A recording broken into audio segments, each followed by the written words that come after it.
Hello everyone, Unit 2 of Grade 12 Physics that is Current Electricity लेके आए हैं हम। इससे पहले आपने पढ़ा है Unit 1 Electrostatics और इस वीडियो में हम पढ़ेंगे पहला टॉपिक करंट इलेक्ट्रिसिटी का जो कि है इलेक्ट्रिक करंट। चलिए, क्या आपको पता होना चाहिए सबसे पहली चीज चार्ज क्या होती है, चार्ज की यूनिट क्या होती है, एसआई यूनिट जो कि कूलम है।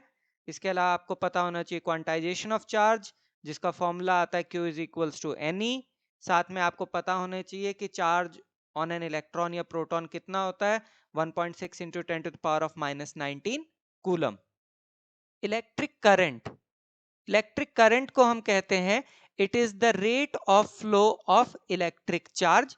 फॉर्मूला होता है I is equals to d q by d T, जिसे हम लिख सकते हैं I is equals to q by t, q की जगह एन ई आ जाएगा क्वांटाइजेशन ऑफ चार्ज, तो ये आ गया I is equals to n e upon t. ऐसा यूनिट होती है करंट की एम्पेयर।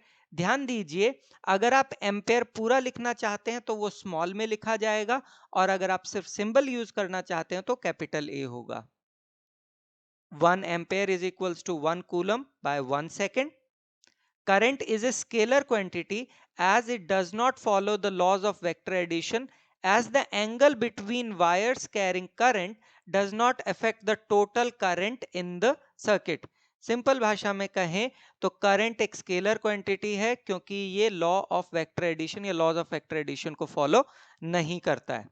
फिर आते हैं current carriers, the charge particles whose flow in a definite direction constitutes the electric current, उन्हें कहते हैं करंट कैरियर्स। अब हम देखेंगे करंट कैरियर अलग अलग सब्सटेंसेस में, जैसे सॉलिड्स में करंट कैरियर होते हैं वैलेंस इलेक्ट्रॉन्स, लिक्विड्स में या इलेक्ट्रोलाइट के अंदर करंट कैरियर होते हैं positively and negatively charge ions, और गैसेस यूजुअली इंसुलेटर होती हैं बट इन्हें हम आयोनाइज कर सकते हैं, और जब हम इन्हें आयोनाइज कर देंगे तो इनके अंदर करंट कैरियर मिलेंगे जो कि होंगे पॉजिटिव आयंस एंड इलेक्ट्रॉन्स। चलिए अब कुछ इंपॉर्टेंट क्वेश्चंस करते हैं टॉपिक को बेटर अंडरस्टैंड करने के लिए। Question number 1, the number density of free electrons in a copper conductor is 8.5 into 10 to the power of 28 per meter cube. How long does an electron take to drift from one end of a wire 3 meter long to its other end? The area of cross section of the wire is 2 into 10 to the power of -6 meter square and it is carrying a current of 3 ampere। और ये एक NCERT question है। तो सबसे पहले देखते क्या क्या गिवन है। हमारे पास है n यानी कि नंबर डेंसिटी, लेंथ, एरिया और करंट। सबसे पहले निकालते हैं volume of given specimen. Volume का फॉर्मूला होता है एरिया इंटू लेंथ। इसमें वैल्यूज फिट की तो हमारे पास वॉल्यूम निकला 6 into 10 to the power of -6 metre cube. Total number of electrons in the specimen n is equals to small n, that is number density into volume। क्यों? क्योंकि number density होता है total number divided by volume, तो total number अगर निकालना हो तो होगा नंबर डेंसिटी इंटू वॉल्यूम। इसमें भी वैल्यूज पुट की तो ये निकला 51 into 10 to the power of 22। Total charge in the specimen Q is equals to n into e, इसमें वैल्यूज रखी तो ये निकला 81600 कूलम। मुझे निकालना है current I is equal to q by t, तो I दिया हुआ है 3, Q अभी हमने निकाला ही 81600, T निकल जाएगा इससे, कितना निकलता है 27200 seconds. Next question, the earth surface has a negative surface charge density of 10 to the power of -9 coulomb per meter square. The potential difference of 400 kilovolt between the top of the atmosphere and the surface results due to the low conductivity of the lower atmosphere in a current of only 1800 ampere over the entire globe.